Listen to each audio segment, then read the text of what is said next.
We are B and Jim from San Jose, California. And we've been married 55 years, which is a very long time to be married to the same person. But of course, we're not the same person. We've had a lot of things happen in our lives that have changed us. And we want to talk this evening about one of those things. We had been married about 20 years or so, and we lost our 17-year-old son to an automobile accident. It was to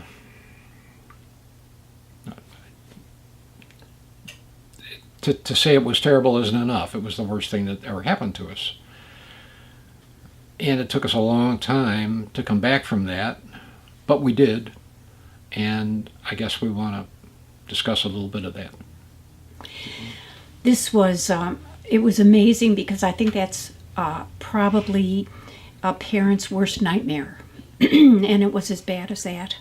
And we didn't know how to help each other. I think the amazing thing is that we're so happy today, that it's just really incredible to think that we could come back from something like that. It was, let's see, we should say a little more about that. Yeah. We have 2 other sons, and we could barely help them, and we could barely help ourselves.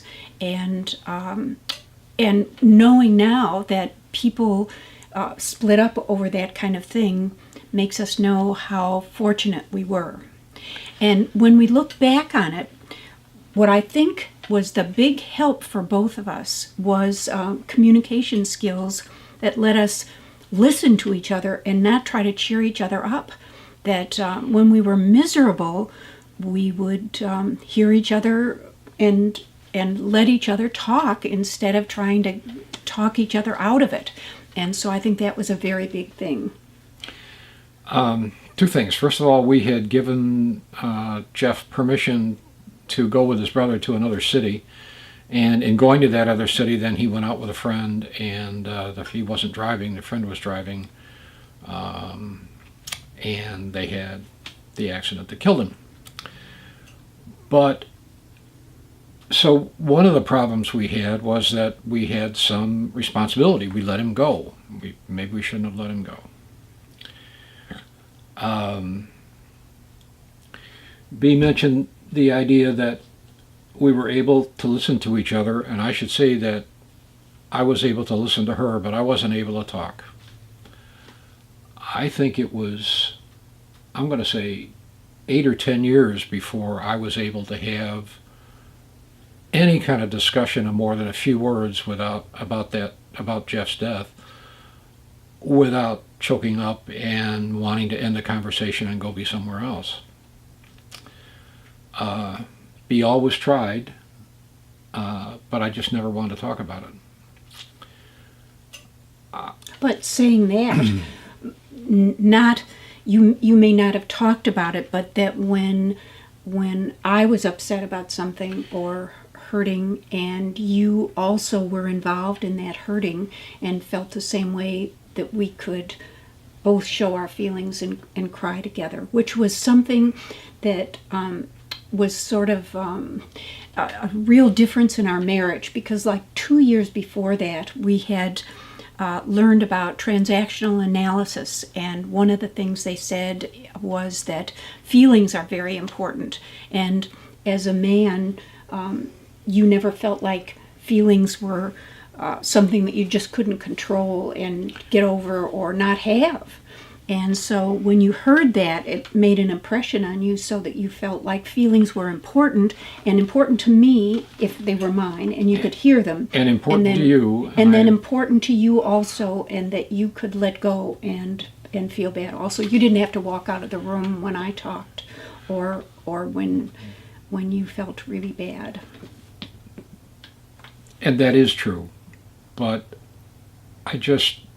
the idea of my really being able to discuss it and share my feelings about it came years and years later. And it was a really, just a topic I stayed away from, both in talk and in all my thoughts. I mean, if that thought ever came up, I got rid of it.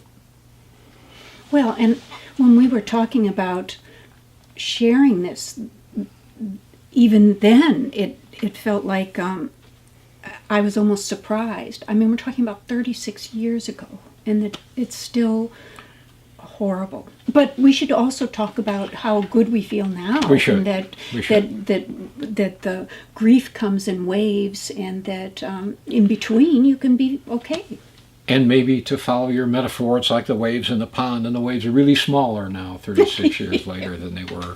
Yes, yes. So we now can have reasonable discussions about Jeff and remember some of the good things.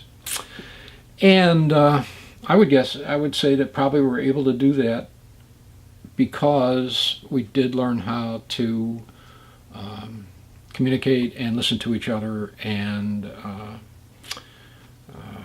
not try to cheer each other up or walk out of the room or tell each other we were wrong for what we felt. We could say, tell me about it and talk about it, and know that just talking about it made a difference, and that we could feel better just because we let go of the tears and the sorrow, sort of one after the other, whenever it occurred. And I think the amazing thing is feeling as happy as we do today, that we can feel happy. I mean, we miss him, and I never have a day when I don't think about him. But we have a wonderful life together, and we've worked hard on that, and that's been good. we have, and you worked very hard on that, and I appreciate that. Thank you. I guess if there's a message, I'm not sure that we're the right people to give a message, but at least from our standpoint, we did get through it. We can get through it, and you can come out the other side and be a very, very happy People, couple, and happy be glad for what relationship. you have. Yes. Yes, I think so. Thank you. You talked This is about the first time we have ever really talked about this together, and so this has been sort of remarkable for us to be able to say, well, you think we could talk about that?